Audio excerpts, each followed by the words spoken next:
Good afternoon, everyone. The topic for today's discussion is the key to character transformation. The key to character transformation.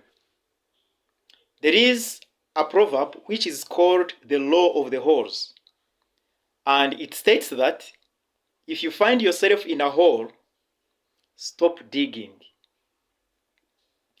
This proverb is usually used as a warning that when in an untenable situation, it is best to stop making the situation worse. I know there are people who have bad characters and they don't like their characters because these characters have landed them into endless problems, though they are unsure about what to do to improve their situation. And sadly, some of the remedies they have tried end up making the matters worse. And they end up losing hope and giving up the fight, concluding that there is nothing they can do about their character. But now I want to make my small contribution towards helping such people change their situation for the better. And I'm going to share with you this evening what I believe to be the key to positive character transformation. And I'm going to start by reading from the Bible in Matthew chapter 7, verses 15 to 20. And this is how it reads. Watch out for false prophets. They come to you in sheep's clothing, but inwardly they are ferocious wolves. By their fruit you will recognize them. Do people pick grapes from thorn bushes or figs from thistles? Likewise, every good tree bears good fruit, but a bad tree bears bad fruit. A good tree cannot bear bad fruit, and a bad tree cannot bear good fruit. Every tree that does not bear good fruit is cut down and thrown into the fire. Thus, by their fruit, you will recognize them. We all know that you cannot pick pineapples from mango trees. And we also know that you cannot pick an orange from a papaya tree. This is common knowledge. It is also common knowledge that if a wolf puts on sheep's clothing, it will not turn into a sheep. It will remain a wolf. However, you may not recognize it as a wolf because outward appearances are usually very misleading until the wolf begins to do what wolves do.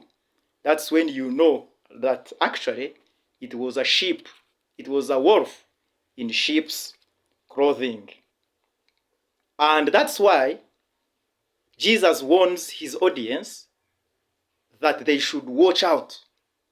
That they should watch out for wolves which come in sheep's clothing. And I think that's why it is also said that not everything that glitters is gold. And for that matter, if you are looking for genuine gold, you must carry out confirmatory tests on everything that glitters. And it is also said that do not judge a book by its cover. And what do you do if you want to recommend a good book for your students or for someone else, a friend or someone like that? The answer to that is, by all means, judge the book by its cover, but also read it. Many of us will judge the book by its cover, but rarely do we read the book. And so we end up in two problems. We end up in two problems because outward appearances can really be misleading. In life, we meet people who look outwardly good, They are smart. They are eloquent preachers or speakers. They are always smiling. They are punctual at work. They display a gentle character and so on. We eagerly welcome them into our life and try to befriend them. But as we work together more and interact more, we discover that actually they were not what we thought they were. We discover later to our disappointment that they were a wolf in sheep's clothing. This happens in organizations when they are recruiting workers. The job seeker comes equipped with all the tricks from Google of how to impress the interview panel so that they give you the job that you are looking for. They will dress and speak in such a way that the interview panel thinks, wow, this is the person we are looking for. And they give the person the job thinking they have integrity, thinking they have good character. And a few years down the road, or a few months, you hear someone has been fired because they caused financial loss to the organization, or they were misbehaving, sexually harassing female colleagues at work, taking bribes from clients, and so on and so forth. Why couldn't the interview panel see this before it happened? It is just because the wolf came in sheep's clothing. And quite often the interview panel doesn't have the time to address the wolf and see it for what it is. And so this is what happens. When it comes to people looking for marriage partners, the issue becomes even worse. Many people have married wolves thinking they were sheep. And I think this explains why we have many marriages struggling. Many of the parameters that people use to select marriage partners have nothing to do with who this person really is. For example, they look at beauty, the level of education, religious affiliation, they look at tribe, and financial status. These are some of the most commonly used parameters which are used for selecting the right marriage partner. But none of these has anything to do with who the real person is. They have nothing to do with the real character of the person.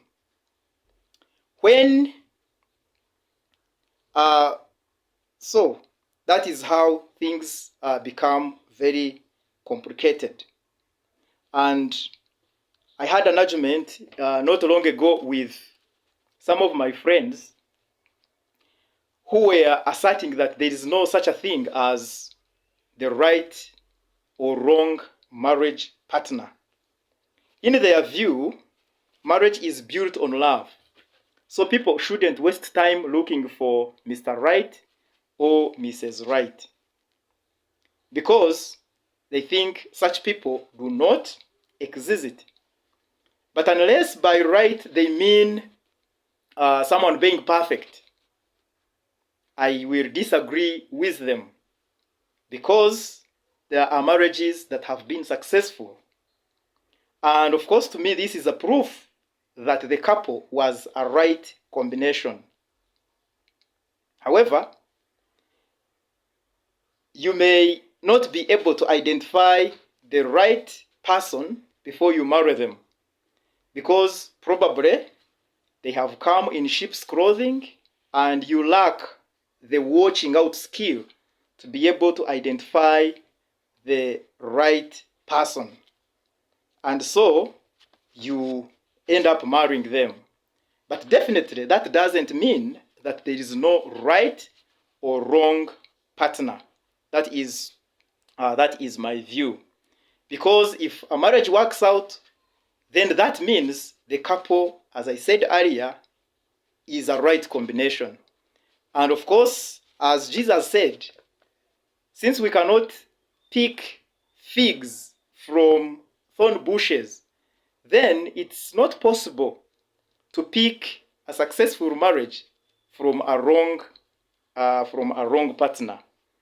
And so, if you fail to identify them because of your poor watching out skills, then you shouldn't blame anyone, and you shouldn't claim there is no such a thing as a right marriage partner. Of course, that is my personal view.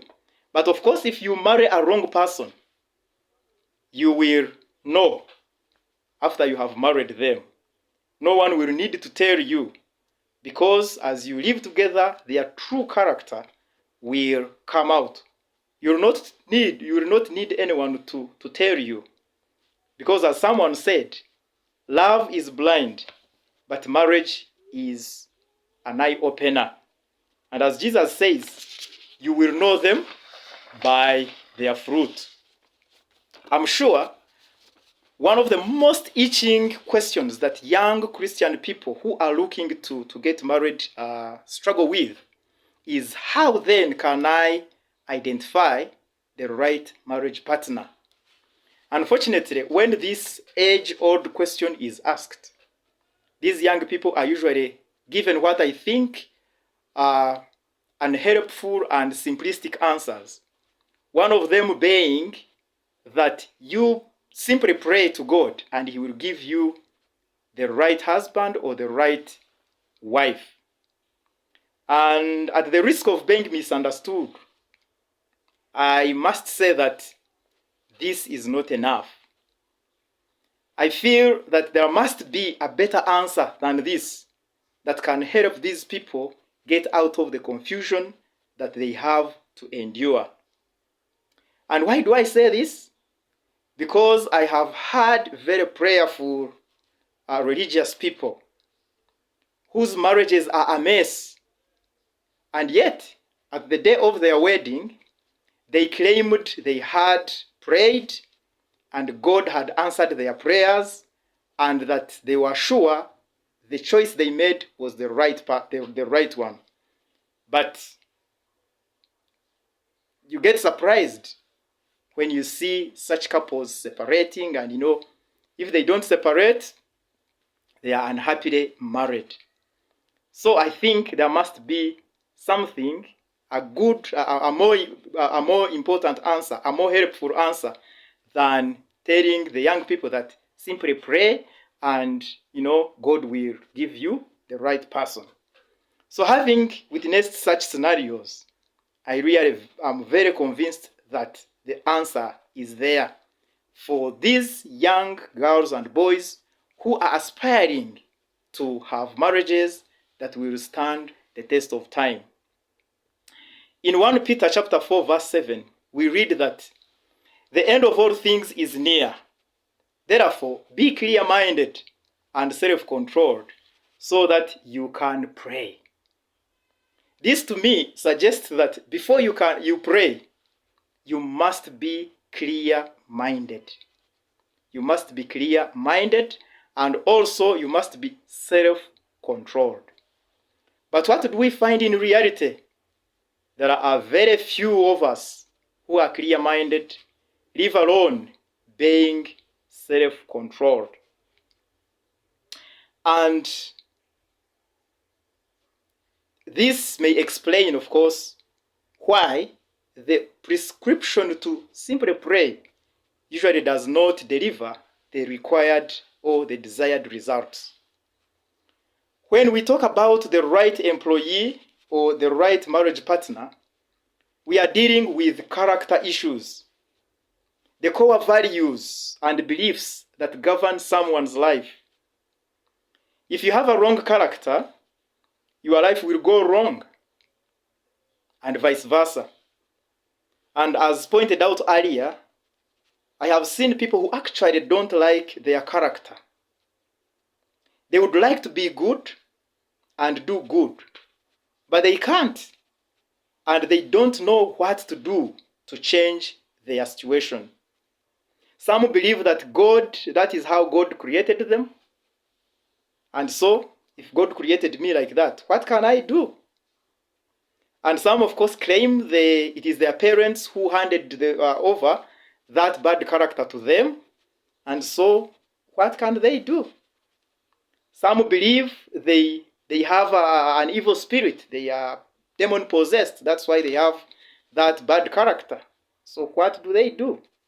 Of course, some have gone for prayers and so on, and they haven't worked.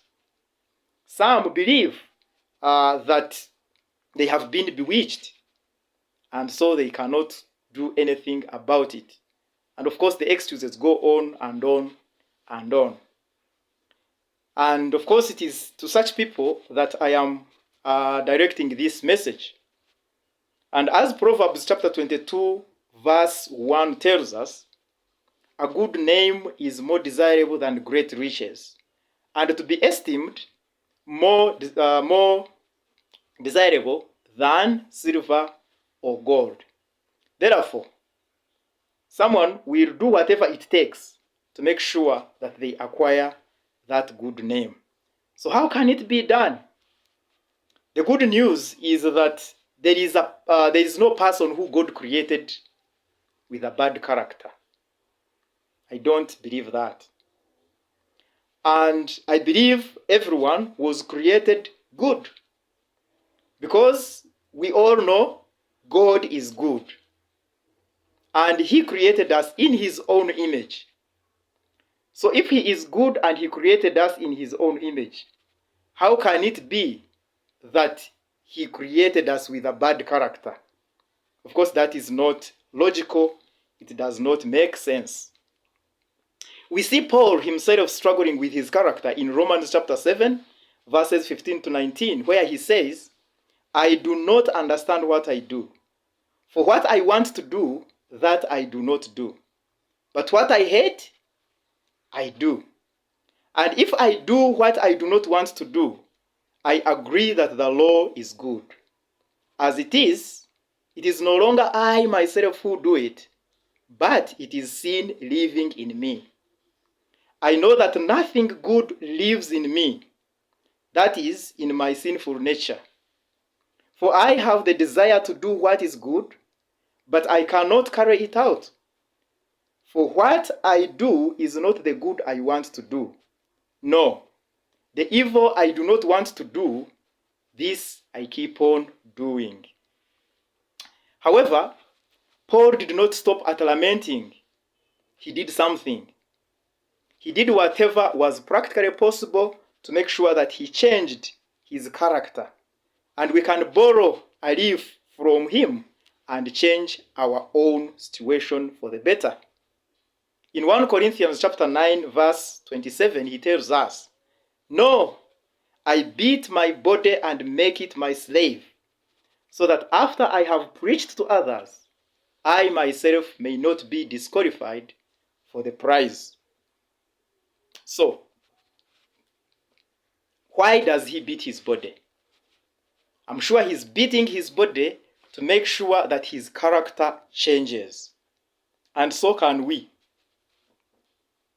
And something else that is definitely helped Paul is alluded to in chapter 12 of Romans and verse 2, where he tells us that do not conform any longer to the pattern of this world, but be transformed by the renewing of your mind. The renewing of your mind is key here. If you renew your mind by replacing worldly thoughts with heavenly thoughts, you'll definitely develop a heavenly character.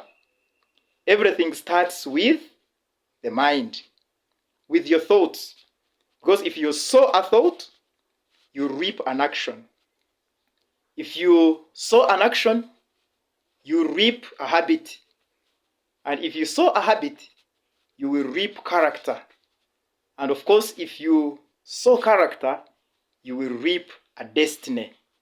So if you change the way you think, the quality of thoughts that you harbor in your mind, the whole of your life turns around. And so this is a very good hint that Paul gives us in his words. James Allen one of my most favorite authors, who some have described as an unrewarded genius, had this to say in regard to character formation and transformation. He says this: man is made or unmade by himself. In the armory of thought, he forges the weapons by which to destroy himself. He also fashions the tools with which he builds for himself heavenly mansions of joy and strength and peace. By the right choice and true application of thought, man ascends to the divine perfection. By the abuse and wrong application of thought, he descends before the level of a beast. Between these two extremes are all grades of character, and man is their maker and master. What an amazing statement. Since you are the thinker of your thoughts, you are the maker of your character. So don't blame God, don't blame your parents, neither should you blame your teachers. You should blame yourself, because you are the thinker of your thoughts, which determine the whole of your life. There is a saying that goes like this: he who puts his hand in the fire is the one who gets burnt. He who puts his hand in the fire is the one who gets burnt. If you drink poison, of course, you can't expect someone else to die. It is you who has taken the poison that will die. If you are a girl and you have unprotected sex with your boyfriend, don't expect someone else to get pregnant or expect someone else to get an STD. It is you. It is you who has put your hand in the fire, and so it is you who must get burnt. So the same principle applies in the spiritual realm. If you think wrongly, your life will turn out wrong, because you will think wrong things, you end up doing wrong things. Doing wrong things leads to developing wrong habits, and wrong habits, of course, will lead to wrong character. And of course, your wrong character will lead you into a destiny which you do not desire and which you will not be happy with. So, but if you think right, of course, it is your own life which will turn out right, not someone else's. Because he who puts his hand in the fire is the one who must get burnt. And as we read in Ezekiel chapter 18, verse 20, it is the soul that sins that will die. The soul that sins is the one that will die.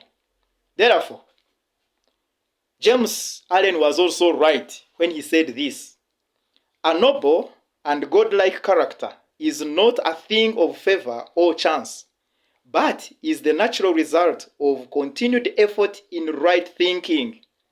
Continued effort in right thinking, this is very important. The effect of long cherished association with godlike thoughts. Then on the other hand, an ignoble and bestial or animal-like character, by the same process, is the result of continued harboring of groveling thoughts. And that's why there is profound wisdom also in the words that Paul wrote to the Philippians in chapter 4, verse 8, in which he says, "Finally, brothers, whatever is true, whatever is noble, whatever is right, whatever is pure, whatever is lovely, whatever is admirable, if anything is excellent or praiseworthy, think about those things." Think about such things. Therefore, from the foregoing statements, we learn that the key to character formation and transformation is in the mind. and the raw material with which you can build the character that you want, and therefore the destiny that you want, is your thoughts. If you think pure thoughts, you will have a pure character. If you think noble thoughts, your life will turn out noble. You'll have a noble character. If you think about lovely and admirable things, there is no doubt that your character will turn out lovely and admirable. So, what are you waiting for?